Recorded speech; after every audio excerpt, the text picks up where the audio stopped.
आता भाजपच्या गोटातून एक मोठी बातमी आहे। बंडखोरांना शांत करण्यासाठी स्वतः मुख्यमंत्री मैदानात उतरले आहेत। राज्यातील प्रमुख शहरातील बंडखोरांशी मुख्यमंत्री देवेंद्र फडणवीसांकडून संपर्क केला जातोय।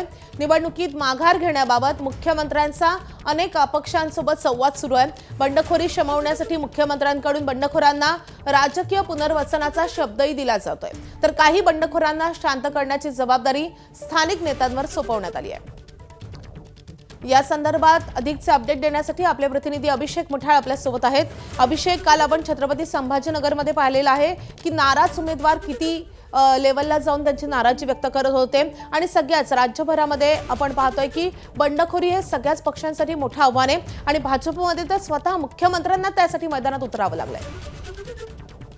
नक्कीच एकूणच मोठा उद्रेक आपल्याला कुठेतरी उमेदवारी देण्यानंतर आपल्याला पाहायला मिळालेला आहे। इच्छुक असेल ही मोठी संख्या भाजपमध्ये होती आणि त्यामुळेच हा उद्रेक होताना दिसला। मात्र स्वतः मुख्यमंत्री आता आपल्याला मैदानात उतरताना दिसत आहेत आणि मुख्यमंत्र्यांकडनं थेटपणे जे भाजपचे जुने कार्यकर्ते आहेत त्यांच्याशी संपर्क साधण्याचा प्रयत्न आपल्याला होताना पाहायला मिळतो आहे। प्रामुख्याने यामध्ये जर का पाहायचं तर अनेक अशा कार्यकर्त्यांना मुख्यमंत्र्यांकडनं स्वतः शब्द देण्यात येतो आहे आणि दुसरीकडे कार्यकर्त्यांकडनं देखील शब्द देण्यात येतोय, ज्यामध्ये प्रामुख्याने काही विविध समित्या असतील, सोबतच येणारं महामंडळ असेल, या संदर्भात सोबतच स्वीकृत नगरसेवक असतील, या संदर्भात देखील शब्द दिला जातो आणि त्यामुळे एकूणच बंडखोरी मोठ्या प्रमाणात झाल्यानंतर मुख्यमंत्र्यांकडनं स्वतः आता संवाद साधण्याचा प्रयत्न या बंडखोरांसोबत होताना दिसतोय।